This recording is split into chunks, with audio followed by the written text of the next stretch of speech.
We need to talk about the failure of the dollar. I'm Lynette Zhang, and I want to explain to you why the failure of the dollar is coming, and coming soon. We begin our report with the abrupt closures of 3 banks in a matter of days. I've been in these markets on some level since 1964.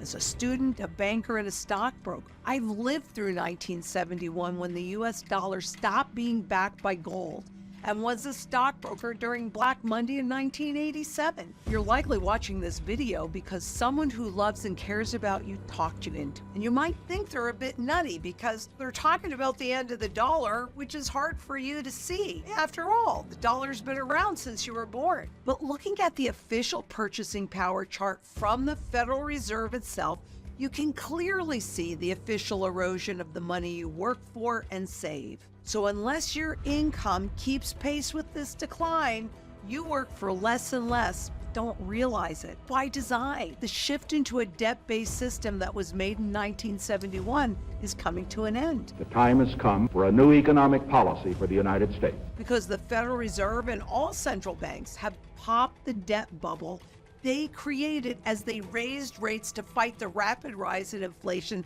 caused by their free money policies. Could it be possible that another financial crisis is brewing? There's certainly a lot of issues to watch: government dysfunction, war, high inflation, the rise in crime, and so much more. Can I simplify for you the bottom line problem?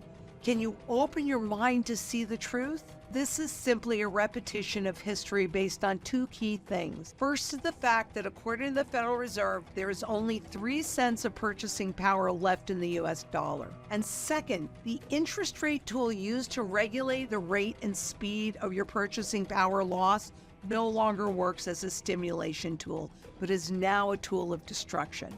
And if you feel safe with your money in the bank, the FDIC only has a little more than 1 penny in reserve for every insured dollar in the FDIC insured banks.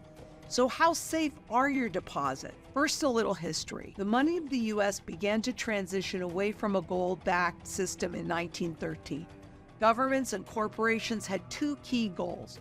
Number 1, governments wanted to be able to tax the public invisibly and without legislation. And number 2, corporations wanted to pay employees less, but they had to do it invisibly. Building inflation into the currency accomplishes both those goals. As John Maynard Keynes said, not 1 man in a million understands inflation. And people marry the legal money of the state, and they cannot help but think that at some point it cannot but regain some of its former purchasing power. That's not true, and let me show you what I mean.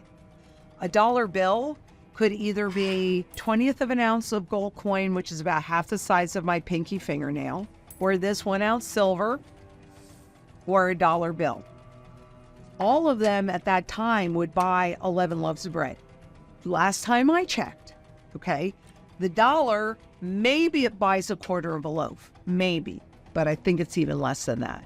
The silver dollar still buys you 11 loaves of bread. The $1 gold coin buys you, the last time I checked, about 135 loaves of bread. Now, I've just shown you what I mean in terms of purchasing power. But again, I don't want you to take my word for it. I don't want you to take anyone's word for it. Doesn't it make sense to do your own due diligence? We're going to give you the links directly to the horse's mouth, the Federal Reserve. And you do your own due diligence, and then you decide.